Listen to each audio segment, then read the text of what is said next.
Hello and welcome back to our YouTube channel Humanities Adda once again. Last lecture में हमने discuss किया था we were discussing integration of princely states. इसमें हमने last में governments approach को complete किया था and now we have to do Hyderabad and Manipur. Hyderabad का आपको एक यहाँ पे मैप दिख रहा होगा। See this is the princely state of Hyderabad and what happened over here is kind of यहाँ पे आपको थोड़ी सी इसमें जो है एक समरी दी हुई एनसीईआरटी में and that we will be dealing. Okay, so it was the largest princely states, ठीक है, and it was surrounded entirely by Indian territory. तो हर जगह से अगर आप देखो मैप पे तो इंडियन टेरिटरी ही आपको दिखेगी। ऐसा नहीं है कि ये किसी कॉर्नर में है और इसका एक कोई जो पोर्शन है वो पाकिस्तान से टच हो रहा है, ईस्ट पाकिस्तान से टच हो रहा है, या फिर यू कैन से फ्रॉम जो प्रेजेंट आपका बांग्लादेश है उससे टच हो रहा है, या फिर वेस्ट पाकिस्तान पाकिस्तान जो आप प्रेजेंट पाकिस्तान है उससे टच हो रहा है। तो इंटायरली आप देखोगे तो इंडियन टेरिटरी से ये सराउंडेड था। Some parts of the old Hyderabad state, आज के टाइम पे ये पार्ट्स हैं महाराष्ट्र के, कर्नाटक के एंड आंध्र प्रदेश के, ठीक है। जो यहाँ का रूलर था उसका टाइटल हुआ करता था निजाम, एंड उस टाइम पे he was one of the world's richest man. And then you can say Nizam का क्या हुआ कि जैसे ही ये ऑप्शन आया निजाम के पास, the princely states when they got this option to stay independent और to join any of the Pakistan और India, Nizam wanted an independent status for Hyderabad, and then he entered into what was called the standstill agreement. ये आपको यहाँ पे एक important है, इसको ध्यान रखिएगा कि stand still agreement Indian government ने कौन से प्रिंसली स्टेट के साथ ली। It was done with Hyderabad.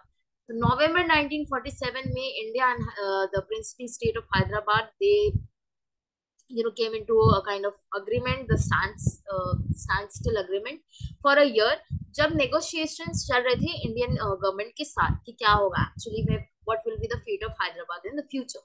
Okay, so now in the mean time आप देखोगे कि ये जो नेगोशिएशंस जो है ये तो ऑफिशियली चल रहे थे, बट जो लोग थे हैदराबाद के उन्होंने एक मूवमेंट स्टार्ट कर दिया against the Nizam rule. And धीरे धीरे धीरे आप देखोगे कि ये जो मूवमेंट है इसने फोर्स गैदर कर ली। That means it became kind of a strong movement. Peasantry जो है तेलंगाना रीजन में इन पर्टिकुलर, अभी तो आप देखते हो कि you have seen that Andhra Pradesh भी kind of the part, it was part of old Hyderabad. So Telangana region obviously would come into the Hyderabad old जो आपको princely state है हैदराबाद उसका पार्ट था। तो इस रीजन के जो peasantry है they were kind of victim of Nizam's oppressive rule and they rose against him. किस तरीके का oppressive rule हो सकता है यहाँ पे अगर आप imagine करो? So obviously it was related to the kind of आप देखते हो revenue and all जो उनको pay करना पड़ता था peasants के साथ, and the situation of peasants in that area. Women, you see, who had seen the worst of this oppression, they also joined the movements in large numbers. तो ये movement जो है ये हैदराबाद स्टेट में ही इमर्ज हो रहा है। एंड हैदराबाद टाउन जो है that was the nerve centre of this movement, जो मूवमेंट अगेंस्ट द निजाम चल रहा था। The communists and the Hyderabad Congress were in forefront of the movement. So they were also there. The communist party के जो communist लोग थे और हैदराबाद कांग्रेस जो थी वो भी इस मूवमेंट के पार्ट थे, and they were in the forefront. That means they were initiating this movement, kind of you can say that. Then निजाम जो है उन्होंने किस तरीके से रिस्पॉन्ड किया, उन्होंने एक पैरामिलिट्री फोर्स को अनलीश किया। What is a paramilitary force, that you need to understand for here. Okay, into the meaning of paramilitary, so आप बोल सकते हो कि इनके जो एक्शंस है, इनका जो कल्चर है, स्ट्रक्चर है, ऑर्गेनाइजेशन है, वो तो एकदम मिलिट्री की तरह होता ही है। ये जो फंक्शनिंग होती है ये सब प्रोफेशनल मिलिट्री की ही तरह होती है, but they are not legitimate armed forces of any country. उस टाइम पे आप देखोगे कि इंडिया के लेजिटिमेट आर्म्ड फोर्स का पार्ट ये नहीं थे।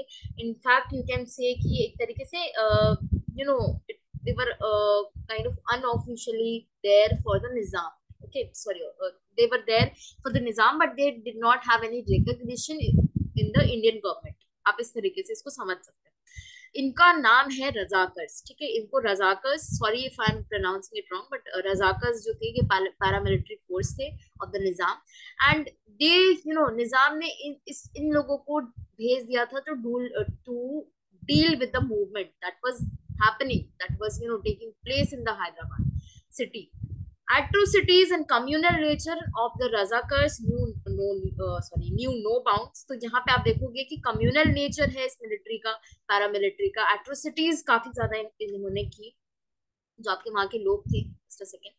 Okay, so they murdered, maimed, raped, looted, targeting particularly the non-Muslim, because यहाँ पे निजाम ऑफ हैदराबाद था तो non-Muslims को ज्यादा टारगेट किया गया था. The central government had to order the army to tackle the situation. जब ये सारी चीजें हैदराबाद में हो रही थी तो obviously the Indian government, the central government, they ordered the Indian army to tackle the situation in Hyderabad. So in September 1948, what happened? Indian army moved in to control the Nizam's forces. Nizam forces को control करने के लिए Indian army को हैदराबाद में भेजा गया.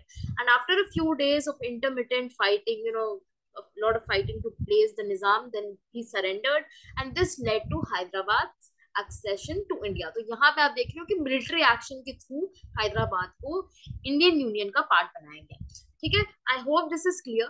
And there is another story that is associated with kind of, अगर आप इसको थोड़े से डेप्थ में पढ़ोगे, just a second, if you go into the depth of this whole Hyderabad की situation, so you will see that the Indian army पे भी आप एक तरीके से कंट्रोवर्शियल चीजें हैं. This whole event is full of lot of controversies, but we are not going to go into that. If you are interested, you can read about it, but otherwise all you have to know according to NCERT is this, कि ये सारी situation हुई. Razakars, when the Nizams unleashed paramilitary force, the Razakars, to tackle the rising movement. At that time you will see the central government के पास कोई option नहीं था, so they had to send the Indian army into to control the Nizam's force. Now next we have Manipur. अब मणिपुर में क्या होता है इसको हम थोड़ा बहुत देख लेते हैं. सो मणिपुर में क्या हुआ कि few days before independence, जो महाराजा ऑफ मणिपुर थे उस टाइम पे, who was the Maharaja of Manipur at that time, Bodh Chandra Singh, he signed the instrument of accession with the Indian government on the assurance that the internal autonomy of Manipur would be maintained. तो यहाँ पे एक assurance के साथ उन्होंने instrument of accession sign किया कि जो इंटरनल ऑटोनॉमी है मणिपुर की, इट वाज काइंड ऑफ, आप देख सकते हो कि जो ब्रिटिश के साथ ब्रिटिश का जो पैरामाउंसी वाला सिस्टम था वो यहाँ पे भी दे वर ट्राइंग टू हैव कि हमारी जो इंटरनल ऑटोनॉमी है आप इसको रहने दोगे, and then we will be this was kind of a give and take relationship यहाँ पे मेंटेन करने की कोशिश की जा रही है. Then under the pressure of public opinion, Maharaja held elections in Manipur in June 1948 and the state became a constitutional monarchy. तो ये जो स्टेट है कॉन्स्टिट्यूशनल मोनार्की बन जाता है. Now what is a constitutional monarchy, ये आपने 11th की बुक में आपने पढ़ा है, and I am not going to explain this over here. तो आपको ये चीज जो है इसको you have to look for it. What is a constitutional monarchy? If you remember this thing, you are very well you can write it in the comment section. Otherwise, please go and look up in Google, or you can refer your 11th political science book. So constitutional monarchy जो है यहाँ पे आ जाती है. ठीक है, 1948 में. Now दस यहाँ पे आप देखोगे कि ये चीज आपको याद रखने लायक है कि मणिपुर जो है वो फर्स्ट पार्ट ऑफ इंडिया था to hold an election based on universal adult franchise, because first elections आप देखते हो until they will not be happening until and unless 1951 all that constitution completely जब तक बन जाता है तब तक नहीं. तो इससे पहले सबसे पहले कहाँ पे होता है, मणिपुर में होता है. देन फिर क्या होगा, लेजिस्लेटिव असेंबली. ऑब्वियसली इलेक्शंस हुए तो क्या बनेगी, लेजिस्लेटिव असेंबली बनेगी इलेक्शंस के बाद. That was there. So there were sharp differences over the question of merger of Manipur with India. तो यहाँ पे questions arise होते हैं कि whether we are going to join India or whether we are going to stay like this. So while the state Congress wanted the merger, other political parties जो वहाँ पे थी वो opposed थी. They opposed to this. And then you will see कि जो government of India succeeded in pressurizing the Maharaja into signing a merger agreement in September 1949 without consulting the popularly elected legislative assembly of Manipur. तो यहाँ पे जो elections हुए आपके 1948 में और लोगों ने जिन लोगों को इलेक्ट किया उसको विदाउट कंसल्ट किए हुए ही महाराज ने क्या किया, he signed a merger agreement in September 1949. And this caused a lot of anger and resentment in Manipur, because you will see that many people, many of the political parties, they did not want this merger. And then there were different kinds of, you can say, there were other people also who elected the Manipur की जो legislative assembly है उसको elect किया था, but उनका एक तरीके से जब legislative assembly से पूछा ही नहीं गया, तो they also उनको भी ऐसा लगा कि they are kind of betrayed and all that. तो ये एंगर और रिजमेंट आपको रेजेंटमेंट जो है आपको मणिपुर में देखने के लिए मिलता है, एंड उसके रेपरकशंस जो है वो आपको स्टिल देखने के लिए मिलेंगे. There are several issues going on in the region or in the state of Manipur, you can say. So you are going to have a look into that also. You are in class 12 now, you can do these things by your own. Otherwise, if I'm going to explain, I will be explaining. If there is any other question that you want to ask regarding this, you can ask me. Because if we go into depth of Manipur and Hyderabad, there are a lot of things that which are out of these things will be out of your syllabus, and it's not worth discussing as of now. So what you can do, whatever area or whatever portion you are interested in, you can just Google it once and try to understand. And if you do not understand anything, you can ask me in the comment section. Okay, so thank you so much for watching, and please, again I say, if you like this video, do subscribe to our YouTube channel and share this video with your friends. And I'll be coming up with the last portion of this chapter very soon. Okay, so thank you once again for